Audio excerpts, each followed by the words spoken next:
suvel. Peamiselt juunis, juulis, augustis sõidetakse Eestis hästi palju matkaautodega ringi. Aga tegelikult saab matkakatega ka talvel mõnusaid trippe teha.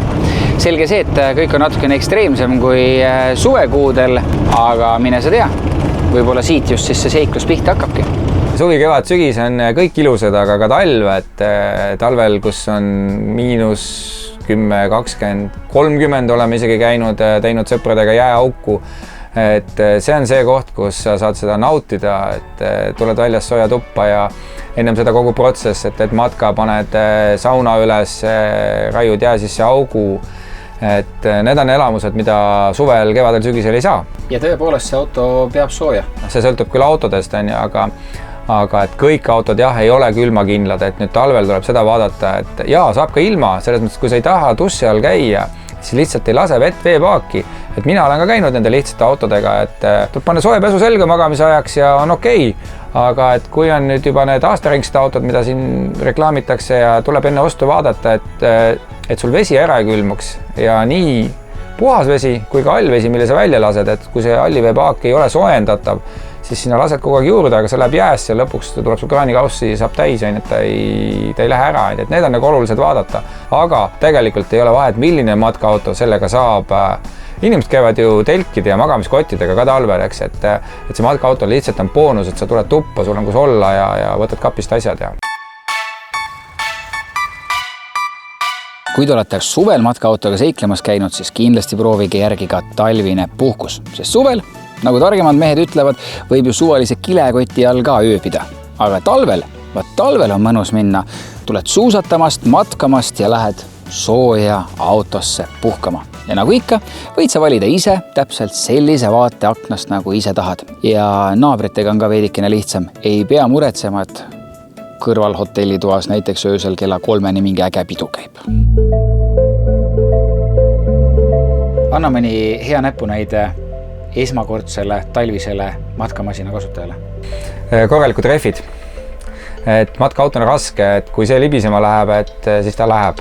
Et kindlasti mitte rehvide pealt kokku hoida ja võimalusel ikkagi naelrehvid ehk naastrehvid. Talvel peab arvestama sellega, et kui minna pikemaks ajaks ära, siis kui auto on gaasi pealt, ta võtab gaasi oluliselt rohkem kui suvel, ehk siis oleks vist äkki mõistlik varuda ka gaasi. Ja, et sõltub autost, ballooni läheb, külma ilmaga võib minna, ütleme nii, et 1,5 ballooniga võib-olla saad nädalavahetuseks. Aga jah, et Eestis saab neid igast tanklast vahetada, rentida. Välismaale minnes tuleb teha endale selgeks, et millised seal on, et need võivad sobida, aga need ei pruugi sobida. Aga kinni peale minek on pigem kaasa võtta.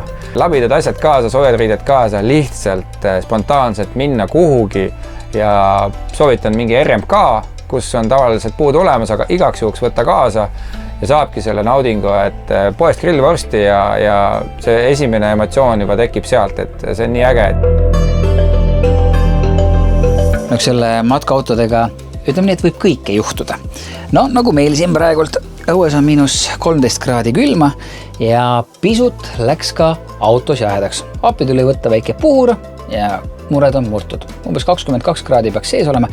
Vahepeal ta millegipärast streigib, lülitab välja, siis kütab jälle soojaks. Aga sellest hetkest alates need seiklused ju pihta hakkavadki, kui mugavused kaovad.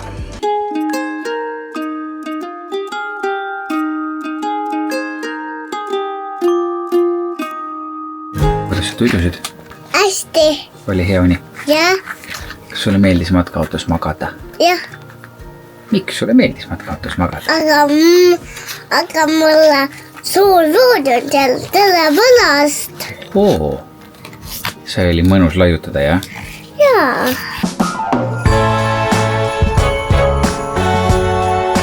Kõik võimalikud talvised tegevused, mida välja saab mõelda, on väga ägedad.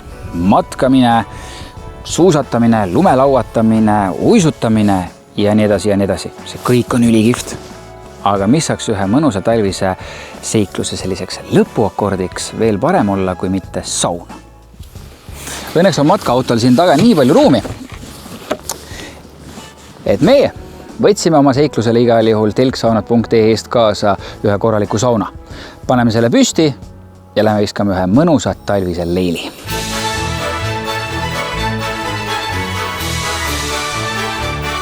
ma tunnistan üles, et selle telgi paneks tegelikult Oskar ja vend kokku umbes 2 minutiga. No mul läks pisut kauem aega, sest et ma tegin seda päris esimest korda. Lisaks telgile endale, kerisele võtsime kaasa muidugi ka lava, jalgatalused matid ja keraamilised kirisekivid. Nii et no jumalast, siit peab tulema väga hea leil.